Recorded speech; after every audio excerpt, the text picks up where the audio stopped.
এ ভাবনা অনেকের মধ্যে থাকতে পারে, তবে আমি কথা দিলাম, যারা আছেন উপস্থিত, যারা আছেন কথা দিলাম, জয়ধ্বনি করবেন, অবশ্যই জয়ী হবেন। আরেকবার, বারবার, তিনবার, বৃন্দাবন বিহারী লাল কি জয়। এই তো জমজমাট পরিবেশ, বাহ বাহ, ভালো লেগেছে, ভালো লেগেছে, বাহ, একদম এত ভালো লেগে গেল কি বলবো আপনাদের। আসলে একটা কথা আপনাদের বলতে খুব ইচ্ছে করছে। এই জানেন, এই বাড়িতে আমি আগে অনেকবার এসেছি, কিন্তু এত সুন্দর পরিবেশ আজ পর্যন্ত, মানে আমি বলতেই আমার কেমন লাগছে যে আপনারা পুরো বলতে দিয়েছেন। একদম ঢুকতে ঢুকতে উলুধ্বনি, শঙ্খধ্বনি, হ্যাঁ, বাহ বাহ, খুবই ভালো লেগে গেছে। কিন্তু ভালো তো লেগে গেল, তার মাঝখান দিয়ে কি এ বাবা গালে হাত দিয়ে বসে, হ্যাঁ যুধিষ্ঠির মহারাজ আপনি গালে হাত দিয়ে, শুনে রেখে দেন জায়গাটা আপনাদের এই বিশ্রাগ্রাম না, গ্রামটা, জায়গাটার নাম হচ্ছে হস্তিনাপুর।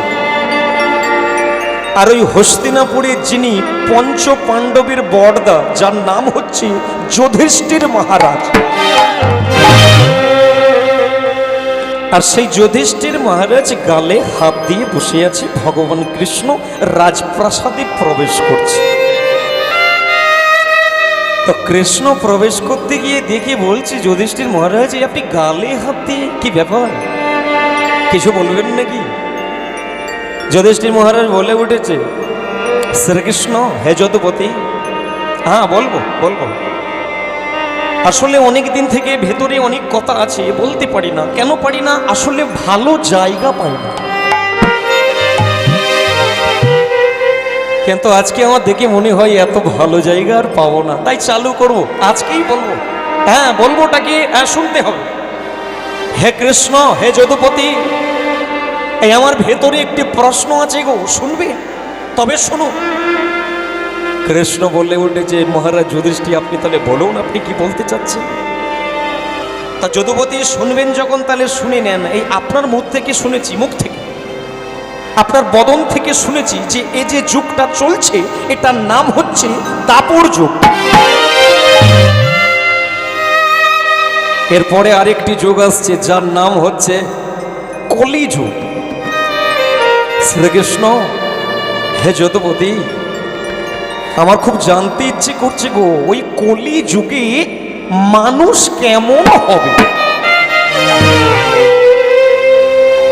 ভগবান শ্রীকৃষ্ণ হেসে উঠেছে,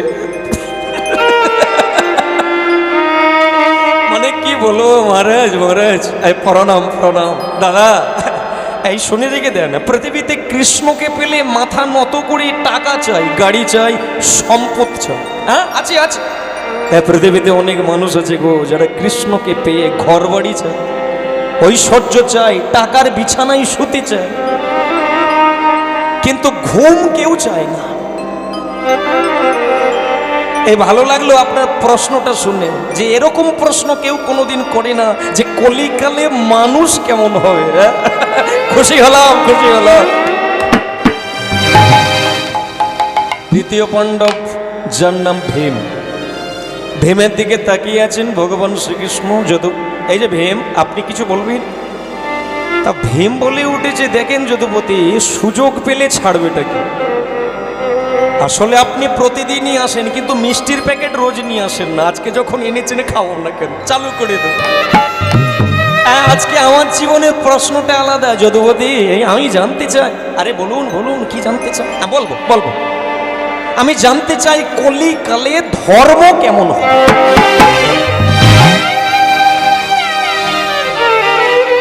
খুশি হলাম। তৃতীয় পাণ্ডব, আপনি কিছু বলবেন? অর্জুন বলে, সখা এই দুটো দাদা যখন বলল আমি আর ছাড় যাই কেন, তবে সখা এই কদিন আগে আমি একবার ভেবেছিলাম এই কথাটা আপনাকে জানাবো, কিন্তু কোনো একটা কাজের কারণে আমি ভুলে গেছি। তো আজকে যখন পেয়েছি আমি ছাড়বো না। সখা আপনি বলে দেন না। কি কি? আরে আরে অর্জুন আপনি বলুন, কি বলবো? কৃষ্ণ আমি জানতে চাই কলিকালে মা বাবা কেমন হবে। বাহ বাহ, খুশি হলাম, খুশি হলাম। চতুর্থ পাণ্ডব নকুল, আপনি কিছু বলবেন? ভগবান শ্রীকৃষ্ণ যেই বলেছে আপনি কিছু বলবেন, চতুর্থ পাণ্ডব নকুল বলে উঠেছে, সখা আমি জানতে চাই কলিকালে মানুষ কর্ম করবে, কিন্তু কোন কর্ম করলে ধর্ম হবে, আর কোন কর্ম করলে পৃথিবীতে কলিকালের মানুষের অধর্ম হবে, আপনি বলে দেন। ভগবান শ্রীকৃষ্ণ আজকে কট্ট হাসি হেসে বললেন, আজকে আপনারা কিছু মনে করবেন না, তো এটা আমার অনুমান যে আপনারা মনে হয় আজকের দিনটা মনে হয় অনেক যুক্তি করে আজকে আপনারা বসেছেন, তা নইলে এমন এমন প্রশ্ন করছেন আজকে আমার মন একদম একদম ঠান্ডা হয়ে যাচ্ছে গো, পবিত্র হয়ে যাচ্ছে। এই যে সকলের ছোট, আপনি কিছু বলবেন? সহদেব বলে উঠেছে, সখা কলিকালে কোন কর্ম করলে মানুষ উন্নতি করবে, আর আমি এটাও জানতে চাই কলিকালে কোন কর্ম করলে কলিকালের মানুষ নিচে নামবে, ধ্বংস হবে, অধঃপতিত হবে, বলে দেন শ্রীকৃষ্ণ। ভগবান কৃষ্ণ সঙ্গে সঙ্গে বলে উঠেছে, বাহ বাহ বাহ বাহ বাহ বাহ। এই দেখেন দেখেন দেখেন, আজকে আমার এত ভালো লাগছে আপনাদেরকে দেখে যে আপনারা পাঁচ ভাই এই 5টি প্রশ্ন করলেন। আপনাদের প্রশ্ন শুনে আমি আনন্দিত হলাম, খুব ভালো। আচ্ছা, আপনারা কিছু ভুল বুঝবেন না, একটা কথা যদি আপনারা অনুমতি দেন তো আমি বলতে পারি, বলবো? তাহলে বলেই ফেলি। কথাটা হচ্ছে এটা, আজকের দিনটা আমার হাতে সময় নেই 5 ভাই, আপনারা কিছু ভুল বুঝবেন না।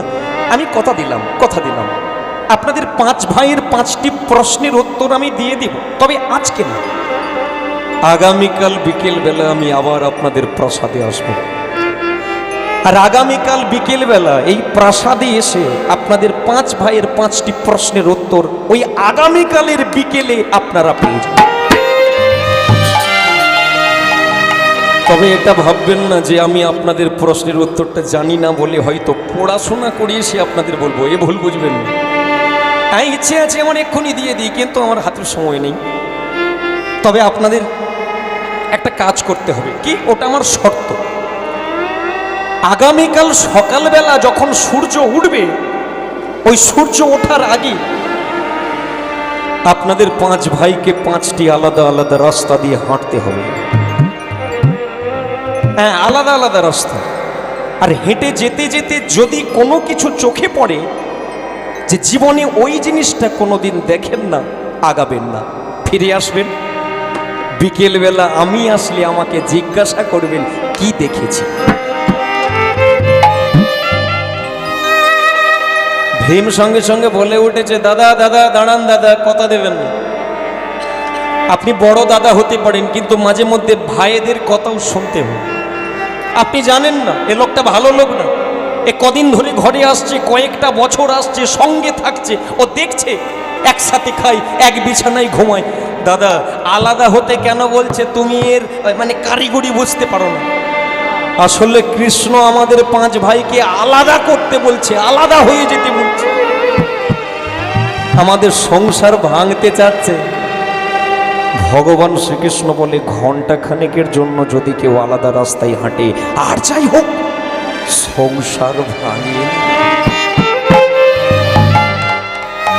যুধিষ্ঠির বলে, ভগবান কৃষ্ণ যদুবতী, আপনি ভুল বুঝবেন না, আপনি ওর কোথায় কান দেবেন না। ও আপনি তো সবই জানেন, মাথা গরম ছেলে, কি করবো আর, ও মাথা গরম করে ফেলে। আপনার কথাই কথা, আগামীকাল সকালবেলা ওই রাস্তা দিয়ে 5 ভাই আলাদা আলাদা ভাবে হাঁটবো।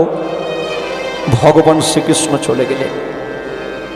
দেখতে দেখতে পরের দিন সকাল হয়ে গেল, আর যেই না সকাল হয়ে গেছে, যুধিষ্ঠির মহারাজ ভাইদের কাছে গিয়ে ডেকে উঠেছে, ভাই ভীম, অর্জুন, উঠে পড়ো, সকাল হয়ে গেছে, উঠে পড়ো, উঠে পড়ো। ভগবান শ্রীকৃষ্ণ বলেছিলেন কি, তোমার মনে নেই আলাদা আলাদা রাস্তাতে হাঁটার কথা বলেছিলেন শ্রীকৃষ্ণ, তুমি ভুলে গিয়েছো? ওঠো ওঠো, চলো তোমরা একটা আলাদা রাস্তা দিয়ে আর আমি একটা আলাদা রাস্তা দিয়ে। তবে ভাই, শ্রীকৃষ্ণ বলেছে সকালবেলা সূর্য ওঠার আগে উঠতে। শ্রীকৃষ্ণ বলেছে 5 ভাইকে আলাদা রাস্তায় হাঁটতে। কিন্তু তার মধ্যে আমি একটা কথা যোগ করে দেব, সেটা কি, ভাই আমার, ভাই আমার আত্মীয় তাকে বলে কাকে আঁতে আঁতে সম্পর্ক থাকলো। শ্রীকৃষ্ণ যেমন আমাদের প্রিয় আত্মীয়, ঠিক তোমরা আমার ভাই। তোমরা মরে যাবে, হোঁচট খেয়ে পড়ে যাবে, তোমরা ঘুমিয়ে থাকবে, এ আমি চাই না। তাই তোমাদের জাগরিত করার জন্য কৃষ্ণের বাক্যের সঙ্গে আমার একটা বাক্য যোগ করে দেব। 4 ভাই বলে উঠেছে, বলো বলো দাদা। তাহলে কি সেই কথা, অন্য কিছু না। কৃষ্ণ রাস্তা হাঁটতে বলেছে, আমি বলবো হাঁটতে হাঁটতে একটু হরি নাম গাই। বলে দাদা হরি নামটাও আবার কেন এলো এসব কথা? কৃষ্ণ তো গাইতে বলেনি, আমি বলছি। এই কারণে গাইতে বলছি, হাঁটতে হাঁটতে হরি নাম থাকলে পড়ে গেলেও আবার উঠতে পারবে। কিন্তু নাম ছাড়া অনেকে পড়েছে কিন্তু আর উঠতে পারে। এই জন্য আমি একটা রাস্তা দিয়ে চললাম, তোমরা আর একটা রাস্তা দিয়ে যাবে। চলেছেন যুধিষ্ঠির মহারাজ কীর্তন করতে করতে জঙ্গলের ভেতর দিয়ে, হাঁটতে হাঁটতে চলেছেন জঙ্গলের ভেতর দিয়ে হরিনাম গাইতে গাইতে। শ্রীকৃষ্ণ গোবিন্দ হরে মুরারি, হে নাথ নারায়ণ বাসুদেব।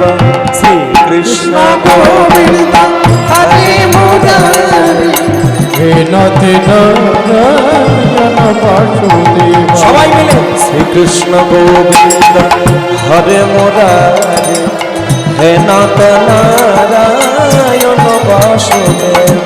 শ্রীকৃষ্ণ গোবিন্দ হরে মুরারি, হে নাথ নারায়ণ বাসুদেব। एकमात्र शाखा स्वामी हमारा, है नाथ नारायण वासुदेव। एकमात्र शाखा स्वामी हमारा, हे नाथ नारायण वासुदेव। बोल श्री कृष्ण गोविंद हरे मुरारी, हे नाथ नारायण वासुदेव। श्री कृष्ण गोविंद हरे मुरारी, हे नाथ नारायण वासुदेव। कहते भगवान आते नहीं, तुम मीरा को जैसे बुलाते नहीं। तुम कहते हैं भगवान आते नहीं, तुम मीरा के जैसे बुलाते नहीं। कौन कहते हैं भगवान आते नहीं, तुम मीरा के जैसे बुलाते नहीं। तुम कहते हैं भगवान आते नहीं, तुम मीरा के जैसे बुलाते नहीं। उच्चतम केशव कृष्ण दामोदर, रम नारायणम जनके वल्लभ। अच्युतम केशव कृष्ण दामोदर, नारायण जानकी वल्लभ।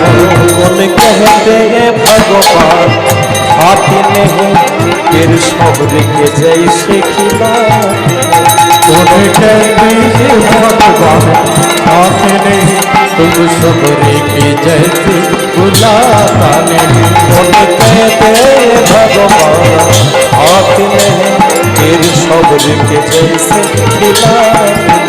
तुम कहते हैं भगवान आते नहीं, तुम सबरे के जैसे बुलाते नहीं। उच्चतम केशव कृष्ण दामोदर, रम नारायणम जानकी वल्लभ। अच्युतम केशव कृष्ण दामोदर, राम नारायण जानकी वल्लभ। जन्म केशव कृष्ण दामोदर, राम नारायण जानकी वल्लभ। হরিনাম গাইতে গাইতে যে না জঙ্গলের ভেতর দিয়ে যাচ্ছে, কিছুটা যাবার পরে দেখতে পেল একটা হাতি ছুটে আসছে। হাতিটা ছুটতে ছুটতে এসে যুধিষ্ঠির মহারাজের সম্মুখে দাঁড়িয়ে পড়েছে। আরে হাতি, হাতি রে, ওরে পৃথিবীতে আজ পর্যন্ত অনেক হাতি দেখলাম রে, কিন্তু তোর মতো এরকম হাতি তো দেখি না। ওরে তুই হাতি যদি হবি, তোর কান ঠিক আছে দুইটি, তোর পা ঠিক আছে চারটি, কিন্তু তোর সুর এমন দুইটি কেন? সত্যিকারের হাতি যদি হবি, তবে সুর কেন দুইটি হবে? আগাবো না। ভগবান শ্রীকৃষ্ণ বলে দিয়েছিলেন, যদি খারাপ কিছু দেখো আগাবে না। তাই হাতি সারা জীবন ধরে দেখেছি, কিন্তু হাতির দুটো সুর কোনোদিন দেখি না। আজকে ফিরে যাব, বিকেলবেলা ভগবান কৃষ্ণ এলে জিজ্ঞাসা করব, সখা এমনটা কেন হলো? যুধিষ্ঠির মহারাজ ফিরে গেলেন রাজপ্রাসাদে, গালে হাত দিয়ে কাঁদছে, দুটি চোখ দিয়ে জল গড়িয়ে পড়ছে। হাই রে বিধি রে, হাই রে বিধাতা, আজ পর্যন্ত কোনোদিন এই রূপ দেখি না। আজ আমি কি দেখলাম, কি দেখলাম, আমি কি দেখলাম? জঙ্গলের অন্য একটা রাস্তা দিয়ে দ্বিতীয় পাণ্ডব, যার নাম হলো ভীম, কীর্তন করতে করতে আর একটা রাস্তা দিয়ে চলেছে। এই হাঁটতে হাঁটতে নদীর বাঁধের ওপরে উঠেছে, আর নদীর বাঁধের ওপর দিয়ে যখন কীর্তন গাইতে গাইতে চলেছে, হরিনাম উচ্চৈস্বরে গাইছে, উচ্চৈস্বরে গাইছে। পথ চলিতে আরে বলিতে, পথ চলিতে আরে বলিতে, পথ চলিতে আর বলিতে, পথ চলিতে আরে বলিতে, তোমরা গাও গাও কৃষ্ণ নাম, শুভ নাম, হরি নাম, তোমরা গাও গাও মধুর নাম, হরি নাম, তোমরা গাও গাও কৃষ্ণ নাম, শুভ নাম, হরি নাম, তোমরা গাও কৃষ্ণ নাম, হরি হরি নাম, হরি নাম, মধুর নাম, চলিতে আর বলিতে, পথ চলিতে আরে বলিতে, পথ চলিতে আরে বলিতে, পথ চলিতে আরে বলিতে, সম্মুখে আধারের রাত্রি, আমি আজ আছি কত রাত্রে, সম্মুখে আধারে রাত্রি, আমি আজ মথুরাত্রি, সম্মুখে আধারের রাত, আমি আজ আছি কত রাত্রে, হরে সম্মুখে আধারে রাত্রি, আমি আজ আছি কত পথ চলিতে পারে না, কথা বলিতে পারে না, কথা চলিতে পারে না, কথা বলিতে পারে না, পথ চলিতে পারে না, কথা বলিতে পারে না, কথা চলিতে পারে না, কথা বলিতে পারে না, পথ চলিতে আর বলিতে, পথ চলিতে আরে বলিতে, হরি নাম মধুর নাম, পথ চলিতে আরে বলিতে, পথ চলিতে আরে বলিতে, পথ চলিতে আরে বলিতে। হঠাৎ করে একটা দৃষ্টি পড়ল চোখে, কি যেই না নদীর দিকে তাকিয়েছে, দ্বিতীয় পাণ্ডব ভীমের দৃষ্টিতে আসলো, নদীর ওপর দিয়ে একটা মৃতদেহ ভেসে যাচ্ছে। দেহটা মরে গেছে, পচে গেছে, দুর্গন্ধ বেরোচ্ছে সারা শরীর দিয়ে।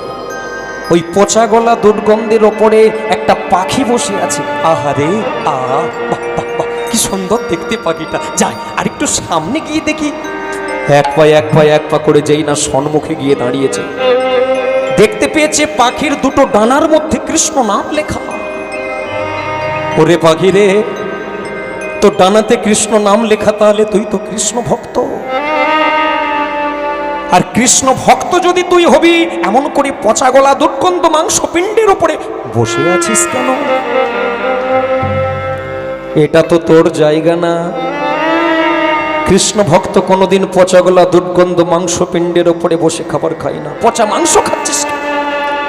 ভগবান কৃষ্ণ বলে দিয়েছে, যেটা কোনোদিন দেখো না সেটা যদি দেখো আগাবে না। ফিরে যাব বিকেল বেলা, কৃষ্ণ এলে কৃষ্ণকে জিজ্ঞাসা করব, সখা এমনটা কেন?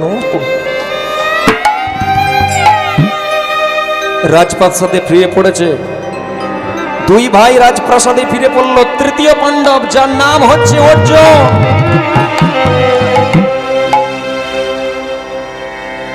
অর্জুন কীর্তন করতে করতে যখন জঙ্গলের আরেকটা রাস্তা দিয়ে যাচ্ছে, যেতে যেতে কিছুটা যাবার পরে দেখতে পেয়েছে একটা বৃক্ষ।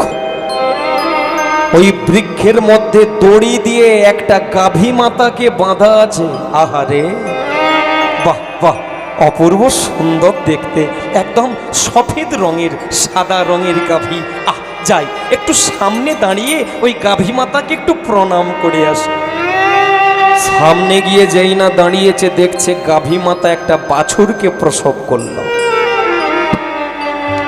যেই না বাছুরটাকে প্রসব করেছে, ওই বাছুরটা জন্ম নিয়ে মাটিতে লুটিয়ে পড়েছে।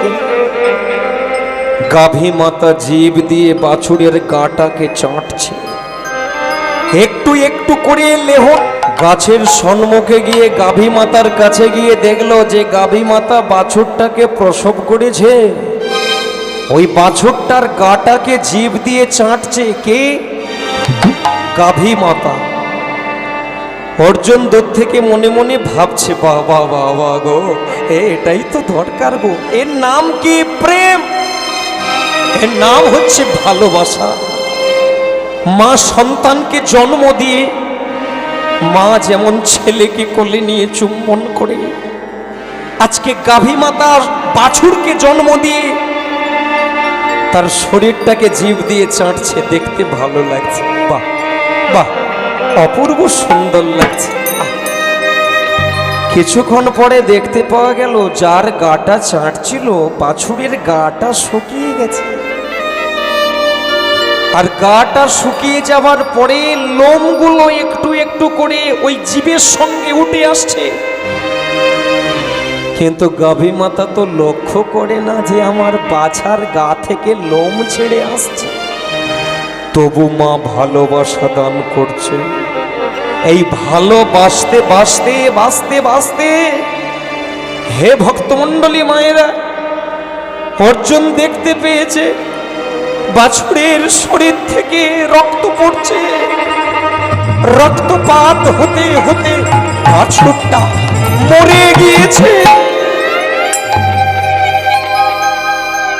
গাভীরে, ওরে তুই তো মা, তুই মা যদি হবি, এমন করে সন্তানকে কেউ মৃত্যু কবলে ঠেলে দেয়, তুই মা হয়ে নিজের ছেলেকে মেরে দিলি, তুই মা হয়ে নিজের বাছুরকে মেরে দিলি। আগাবো না, ফিরে যাব। বিকেল বেলা ভগবান কৃষ্ণ সখা আসলে আমি সখাকে জিজ্ঞাসা করব, সখা এমনটা কেন হলো বলে দাও বাবা। তিনটি ভাই বাড়িতে ফিরে রাজপ্রাসাদে কাঁদছে। চতুর্থ পাণ্ডব, যার নাম নকুল, জঙ্গলের আর একটি অন্য রাস্তা দিয়ে কীর্তন করতে করতে যাচ্ছে। আর যেতে যেতে দেখতে পেয়েছে একটা জমির ওপরে 6টি গর্ত। 6টি গর্তের সামনে গিয়ে যখন দেখলো 4টি গর্তে জল আছে, কিন্তু 2টি গর্ত শুকিয়ে গেছে।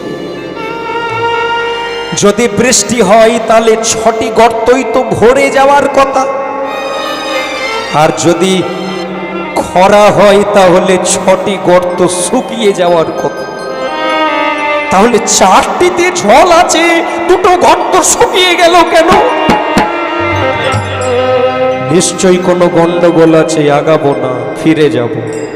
বিকেল বেলা সখা আসলে বলবো, কৃষ্ণ এমন কেন হলো? 4টি ভাই ফিরে এলো, সকলের ছোট ভাই, যার নাম আপনারা প্রত্যেকে চেনেন, সহদেব। সহদেব হরিনাম করতে করতে জঙ্গলের আরেকটি রাস্তা দিয়ে যাচ্ছে কীর্তন করতে করতে।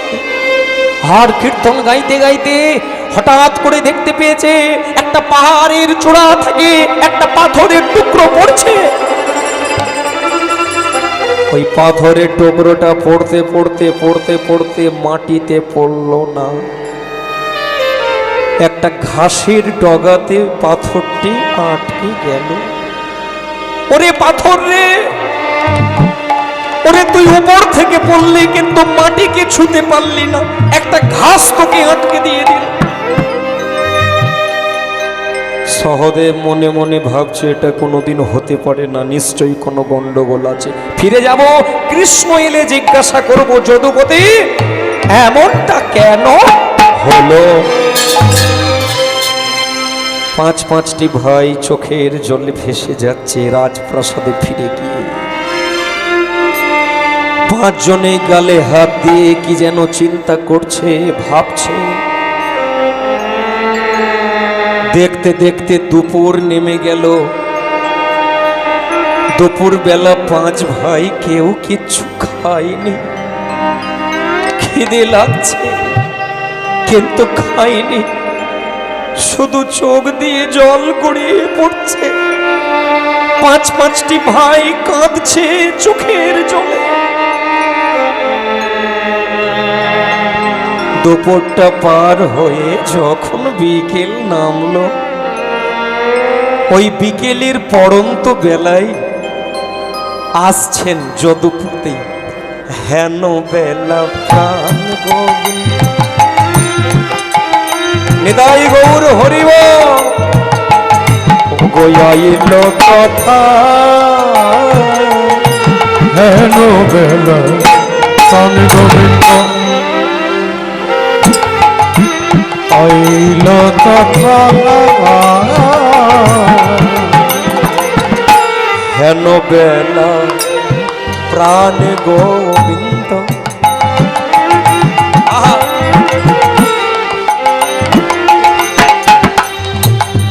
ও গই আইল তথা।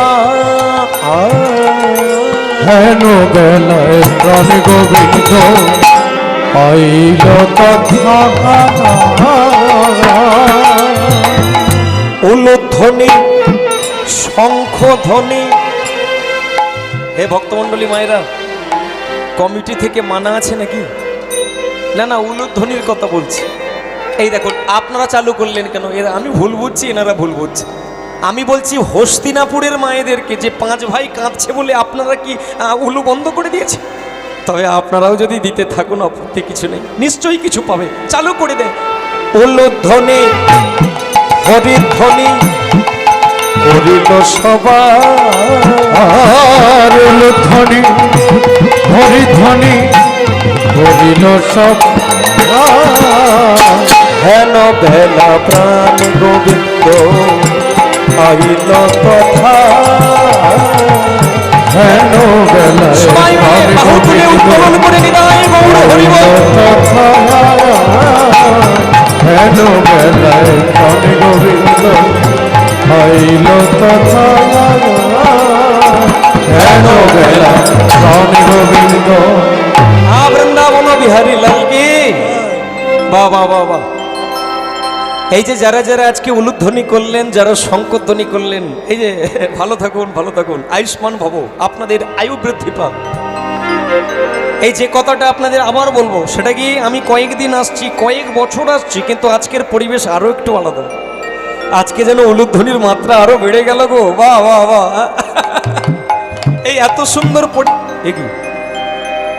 এই এত সুন্দর পরিবেশের মাঝখান থেকে আপনারা 5 ভাই গালে হাত দিয়ে, মহারাজ যুধিষ্ঠির কি ব্যাপার, কাঁদছেন কেন?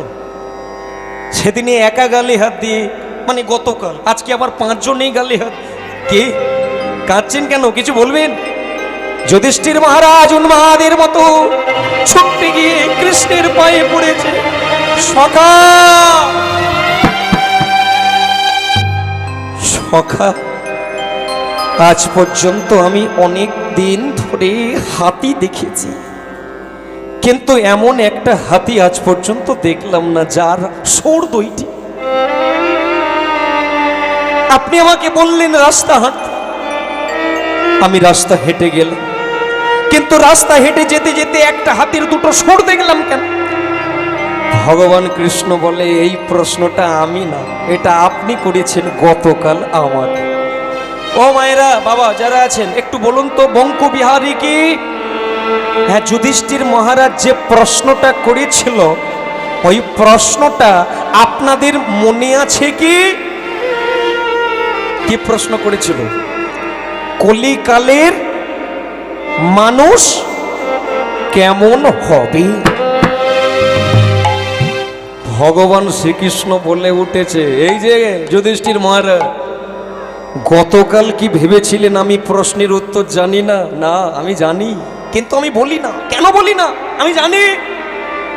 আমি জানি শলা ডোবে না, কিন্তু শলা সেই দিন ডোবে, কোন দিন? যদি বছরের পর বছর ধরে নদীতে পৌঁছতে থাকে। আমি জানি কলিকালের মানুষকে বোঝালে বুঝবে না, কিন্তু নিজের চোখকে অবিশ্বাস করবে না। এই জন্য আমি আপনাদের চোখে চোখে দেখার জন্য রাস্তায় বের করে দিলাম, আর দেখতে পেয়ে গেলেন হাতি, একটা হাতির 2টি সুর। কেন শুনবেন? শুনে রেখে দেন। ও মায়েরা, হরিনাম শুনছেন, একবার জোর করে বলুন তো, বৃন্দাবন বিহারী লাল কি? সবাই বলছেন না, আরেকবার হবে, বাল গোপাল কৃষ্ণ কানাইয়া কি? হ্যাঁ, একটু মন দিয়ে শুনে নেন। একটা পুরুষ ঘরের মধ্যে ঢুকতে যাচ্ছে, মানে স্বামী, আর যেই না ঘরে প্রবেশ করতে যাবে, দেখে না স্ত্রী দাঁড়িয়ে আছে, মানে চিরুনি হাতে দাঁড়িয়ে আছে। বলে, কি গো তুমি চিরুনি হাতে? বলে, যাই বলো তাই বলো। স্বামী বলে উঠেছে, এই যে দেখো দেখো, তুমি ভুল বোঝো, খালি উল্টো বোঝো, আমি তো ওটা বলছি না, আমি যেটা বলতে চাই, এই শোনো না গো, পৃথিবীতে অনেক মেয়েদের দেখলাম, অনেককে দেখেছি, স্কুলে, কলেজে, রাস্তায়, ইউনিভার্সিটি, তবে তুমি যাই বলো, তোমার মতো কিন্তু কাউকে দেখি না, মানে এত সুন্দর আমি কাউকে দেখি। সে মহিলা, মানে সেই স্ত্রী তখন বলে উঠেছে, ও স্বামী তুমিও কিছু মনে করো না, সুপার ভাসমলটা দিয়েছিলে এখনো মাখিনি। অবস্থা বুঝুন, মেয়েটা ভাবছে তাহলে ওটা মাগলে আরো বেড়ে যেত সুন্দর, কিন্তু এটা না, ভুল কথা। স্বামী কেন বলছে, পুরুষ কেন বলছে, এটা শুনতে হবে। ছেলেটা এই কারণে বলছে, বলে, ওরে ওরে তুই মরবি না রে, তাড়াতাড়ি মর না রে। মানে বাইরে বলছে তুমি সুন্দরী, ভেতরে আরেকটা মুখ, সে বেরিয়ে ফোনা তুলে বলে, ওরে তুই না মরলে আমি যে কাজলকে ভালোবাসি, তুই না মরলে আনতে পারছি না। কি অবস্থা বোঝেন, একটা মেয়ে 2টো মুখ, ভেতরে একটা বাইরে। এ কলিকালের মানুষ ঠিক তাই হবে, যার মুখ হবে 2টি। দ্বিতীয় পাণ্ডব ভীম সঙ্গে সঙ্গে বলে উঠেছে, শ্রীকৃষ্ণ আমি যেটা দেখেছিলাম। বলুন ভীম, আপনি কি দেখেছেন?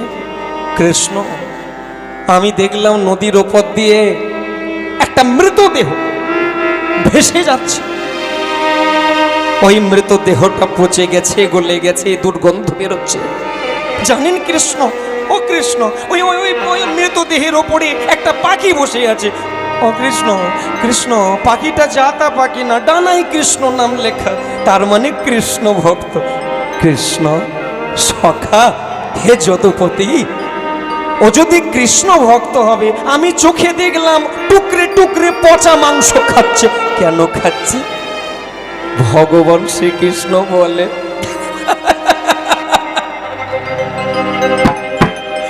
আরে আসলে কৃষ্ণ পাখিটা খাচ্ছে। কৃষ্ণ নামের লেখা পাখিটা কেন পচা মাংসটা খাচ্ছে, এটাই আপনার জীবনের প্রশ্ন, তাই তো? শোনেন ভেম, আসলে প্রশ্নটা আপনি করেছিলেন, কলিকালে ধর্ম কেমন হবে।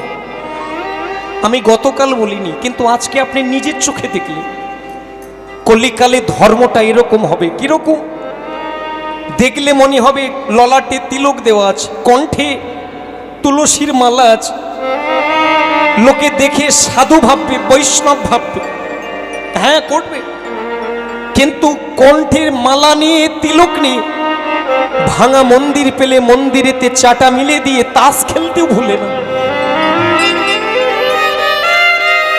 শোনেন ভীম, কৃষ্ণ ভক্ত কোনোদিন তাসের আড্ডায় বসে না, জুয়া খেলে না। কৃষ্ণ ভক্ত কোনোদিন জুয়ার থেকে বসে, কিন্তু বসছে কেন? পেঁয়াজির দোকানে, চপের দোকানে কোনোদিন কৃষ্ণ ভক্ত লাইন দেয়, কিন্তু কলিকালের অনেক কণ্ঠীধারীকে দেখা যাবে চপের দোকানেও লাইন দেয়। আসলে কলিকালে ধর্মটা ঠিক এইরকম হবে, এইরকম হবে।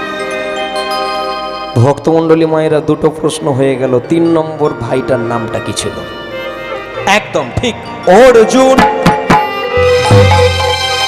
এবার মনে করতে পারবেন আপনারা অর্জুন কি দেখেছিল? কে বলতে পারবে কি দেখেছিল? জোরে বলুন। হ্যাঁ, একটা গাভী বাছুরটাকে মানে চাটতে চাটতে, লেহন করতে করতে, ভালোবাসা দিতে দিতে ওই গাভী মাতা নিজের বাছুরটাকে মেরে দিয়েছিল।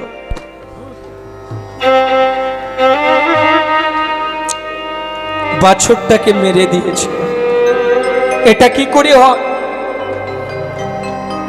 রাত্রি জেগে কীর্তন শুনছেন আপনারা, হে ভক্তমণ্ডলী মায়েরা, কথাগুলোকে শুধু ধরে রেখে দেন, জীবনের কথা আপনাদের বিফলে যাবে না, কথা দিলাম। কিন্তু কথাটা কি? প্রেম কত প্রকারের হয়? 12 রকমের প্রেম, 5টি মুখ্য প্রেম আর 7টি গৌণ প্রেম। মুখ্য প্রেমগুলো কি কি? শান্ত, দাস্য, সখ্য, বাৎসল্য, মধুর। আর গৌণ প্রেম কি কি? বীর, করুণ, রৌদ্র, হাস্য, অদ্ভুত, ভয়ানক, বিভৎস। এই 12 রকমের ভালোবাসা আছে। এই 12টার মধ্য থেকে একটা ভালোবাসা মা ছেলেকে দেয়, যার নাম বাৎসল্য প্রেম। তাই গাভী মাতা যখন নিজের বাছুরকে চাটছে, এত প্রেম প্রদান করছে, এর নাম ভালোবাসা। তাহলে মা ছেলেকে ভালোবাসতে বাসতে এমন করে ছেলেটাকে মেরে দেবে কেন? অন্ধ ভালোবাসাই ছেলেকে মেরে দেবে, এমনটা হতে পারে? ভগবান কৃষ্ণ বলে উঠেছে, এতদিন হচ্ছিল না, কলিকালে হবে। কি মায়েরা, শিবরাত্রি করে অনেকে ঘুমিয়ে যাচ্ছেন নাকি? জেগে থাকো, জেগে থাকুন। কখন যে সুযোগ হবে কেউ জানে না।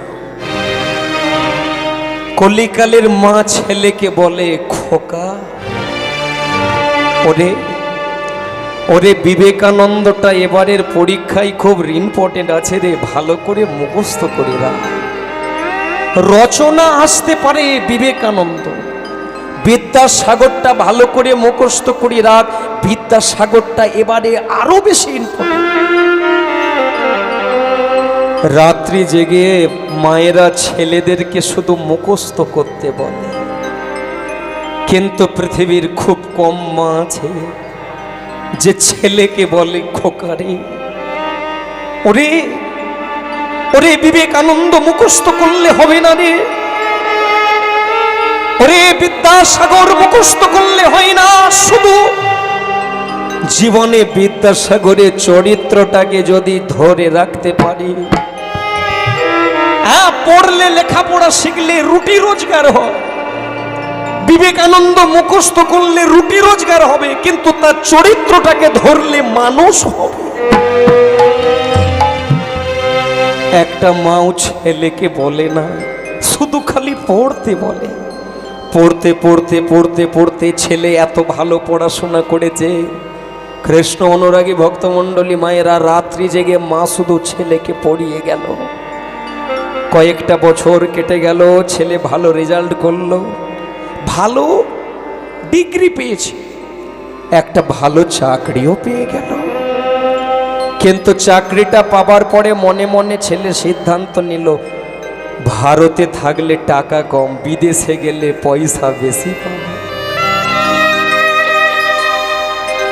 ভারতবর্ষ ত্যাগ করে দিয়ে ছেলে চলে গেল বিদেশে। বিদেশের মাটিতে গিয়ে বাবাকে ভুলে গেছে, মাকে ভুলে গেছে, কয়েক বছর হয়ে গেল।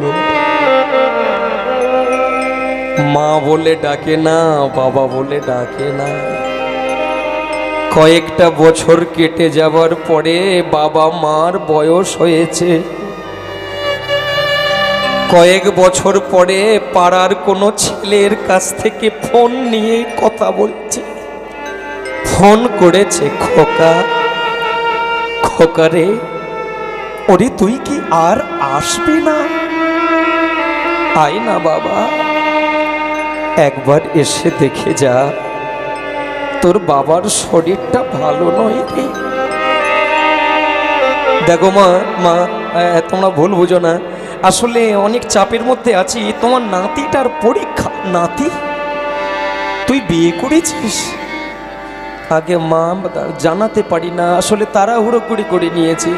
ও হ্যাঁ, দুঃখ পাস না রে, দুঃখ পাস না রে, এই আমি খুব খুশি হয়েছি, এই তুই যে বিয়ে করেছিস এর জন্য খুব খুশি হলাম।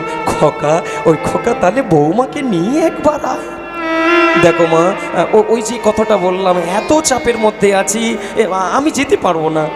কিন্তু তোর বাবা যে বাঁচবে না রে, তোর বাবার যে শরীর খুব খারাপ রে খোকা, একটা বাড়ির জন্য এসে দেখে যাবি না? আয়।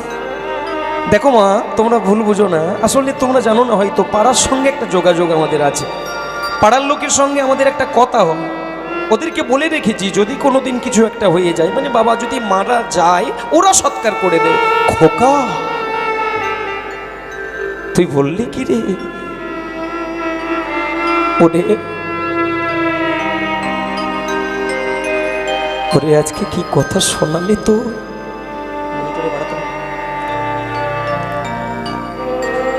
আজকে কি কথা শোনালি?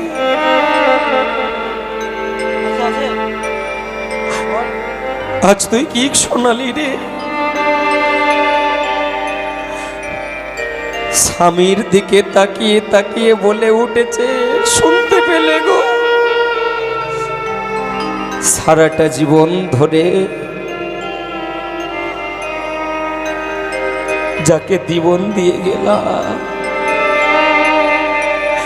যাকে ভালোবেসে গেলাম, আজকে সে আমাকে বললে মরে গেলে। ফোনটা কেটে দিয়েছে, মাটিতে পড়ে গেছে। স্বামী স্ত্রী দুইজন মিলে হাতে হাত রেখেছে। শুনতে পেলে গো, আজকে তোমার ছেলে কি বললো শুন, আমাদের কোনো মূল্য নেই। একটা সময় আসে, যেই সময় বাবা মা কোনো প্রয়োজনে থাকে। চলো গো, আর থাকবো না। স্বামী স্ত্রী দুইজনে মাটির তলাতে পড়ে গিয়ে কাঁদছে।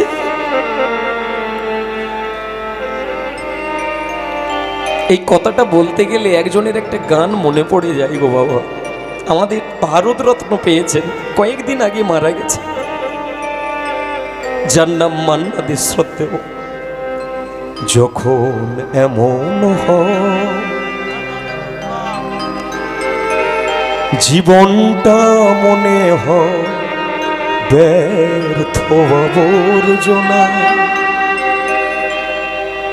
ভাবি গঙ্গায় ঝাঁপ দিয়ে রেলের লাইনে মাথা রাখি, কে যেন হঠাৎ বলে আয় কোলে আয়, আমি তো আছি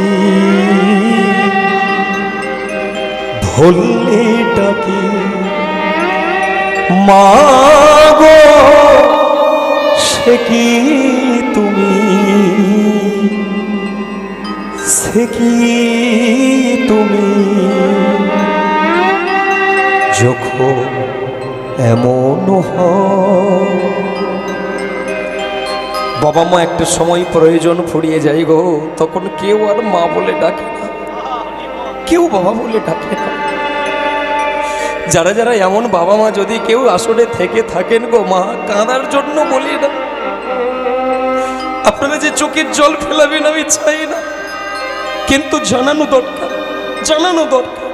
এর নাম পৃথিবীর বুকে লাঞ্ছনা, শুধু লাঞ্ছনা, স্বজনের কটু গঞ্জনা, লাঞ্ছনা, শুধু লাঞ্ছনা, স্বজনের কটু গঞ্জনা, দিন রাত শুনে শুনে যখন সারাটা দিন আগুন জ্বলে, কে যেন হঠাৎ বলে কোলে আয়, আমি তো আছি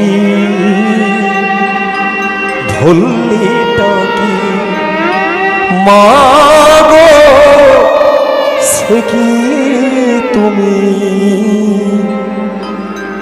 সে কি তুমি, সে কি তুমি, যখন এমন নাই গো, ছাড় খেয়ে মাটিতে পড়ে গেল মা জননী আমার, কেঁদে কেঁদে পাগল হয়ে গেছে। এর নাম কি? হরিবাসরে বসে বসে আপনারা কীর্তন শুনতে শুনতে মনে করছেন ছেলেটা বেঁচে আছে, ভুল কথা। লোকে দেখবে ছেলেটা বেঁচে আছে, কিন্তু আসলে ছেলেটা বেঁচে নেই। কেন নেই? হ্যাঁ, আজ থেকে 150 বছর আগে একটা ছেলে গ্র্যাজুয়েট হয়েছিল গেরুয়া বেশ পড়ে, যার নাম বিবেকানন্দ। স্বামী বিবেকানন্দ বলেছিলেন যে সন্তানরা মাকে এইরকম করে, ভেবে নেবেন তাদের নাম জীবন্তে মরা। লোকে ভাববে বেঁচে আছে, কিন্তু ভেতরে ভেতরে ওই ছেলে মৃত, মরে গেছে। মারলোটাকে? হ্যাঁ, আপনি, আমরা। মা বাবা ছেলেকে মেরে দেয় কিভাবে? ভালোবাসা দিতে দিতে। মা জানে না ভালোবাসাটা আসলে কি, কিভাবে ভালোবাসলে সন্তান মা বলবে, আর কোন ভালোবাসা দিলে ছেলে মাকে ভুলে যাবে, এটা পৃথিবীর মায়েরা ভুলে যায়। ভক্তমণ্ডলী মায়েরা, কীর্তন শুনছেন আপনারা, আমি কাউকে দুঃখ দিতে চাই না, কাউকে কষ্ট দিতে চাই না, কিন্তু কথাগুলি জানানো দরকার, জানানো দরকার। রান্না তো বাড়িকে প্রত্যেকে করে, এতগুলো মা বসে আছেন হরিবাসরে, রান্না করেন না? প্রত্যেকে করে। এখন অনেক মায়েরা চালাক আছে, প্রতিদিন রান্না করব কেন, হোটেলের খাবার খাবো, ভালো খাবো। হ্যাঁ, খান। কিন্তু অনেক মানুষ আছেন যারা বোঝেন না, রান্নার মধ্যে একটা ভাইব্রেশন থাকে, ওই ভাইব্রেশন কম্পন খাবারের মাধ্যম দিয়ে আপনার শরীরে যাবে। হোটেলে যে রান্না করে কি বলতে বলতে করে, মনের চিন্তা হচ্ছে ভালো করলে টাকা টাকা, এই টাকা টাকা করতে করতে রান্না করে, ভাইব্রেশনটা টাকাতে পরিণত হয়। ওই খাবার খাবেন, ক্ষণিকের সুস্বাদু মনে হবে গো বাবা, আজিনা মটর দেওয়া আছে, কিছুদিন খাবার পর ক্যান্সার হয়ে মরবে। টাকা টাকা করতে করতে তারা রান্না করেছে, ওই খাবার খেলে শরীরের ভাইব্রেশন এমন হবে, আর যাই হোক আপনি শক্তি পাবেন। কিন্তু মা যদি ঘরে রান্না করে, মা যখন ঘরে রান্না করছে, ওই রান্না করতে করতে মায়ের চিন্তাটা কি থাকে, এই খাবারটা আমার সন্তান খাবে। ওই রান্নার মধ্য দিয়ে যেটা ভাইব্রেট হচ্ছে সেটি কি, স্নেহ, ভালোবাসা। ওই ভাইব্রেশন যুক্ত স্নেহরূপী খাবার আপনি ডাল ভাত হলেও খেয়ে দেখুন, দেখবেন আপনার শক্তি আসবে, আপনি মমতাময় হবেন, আপনি শান্তি পাবেন। দুটো খাবারের কথা বললাম, তৃতীয় খাবারটা চলে যান মন্দিরে। মন্দিরে যিনি রান্না করেন কি মনে করে রান্না করেন, আজ যেটা রান্না করছি ওটা আমার গোবিন্দ পাবে। এই যে গোবিন্দের জন্য করছি, এই ভাইব্রেশন চলছে খাবারের মধ্যে। খাবার প্রস্তুত হয়ে গেল, খাবার গোবিন্দের মন্দিরে চলে গেল। আর গোবিন্দের মন্দিরে গিয়ে খাবারটা যখন গোবিন্দের চরণতলে তুলসী দিয়ে প্রসাদ হয়ে গেল, তখন ওই প্রসাদটা আপনি পেয়ে দেখবেন, যে ওই প্রসাদ পাবে সে কি মনে করবে, সে মনে করবে আমি মন্দিরের ভগবানের দৃষ্টিযুক্ত মহাপ্রসাদ পাচ্ছি। ওই প্রসাদ পেতে পেতে আপনার সারা শরীর শীতল হয়ে যাবে, আপনি পরম আনন্দ পাবে, প্রেমময় হয়ে যাবে, আপনার মন জুড়িয়ে যাবে। বিয়ে বাড়িতে দেখবেন আপনারা লাইন দিয়ে সবাই খেতে চায় না, কিন্তু প্রসাদ পেতে গেলে দেখবেন হাজার হাজার লাইন, তবু কেউ ঘর ফিরে যায় না। কেন? ওরা জানে লাইনে দাঁড়িয়ে যেটা পাবো এটা হোটেলে পাওয়া যায় না। এই জন্য ভক্তমণ্ডলী মায়েরা কথাগুলোকে ধরে রেখে দেন। রাত্রিকালের কীর্তন শুধু শুনতে হবে। তিনটি প্রশ্ন হয়ে গেল।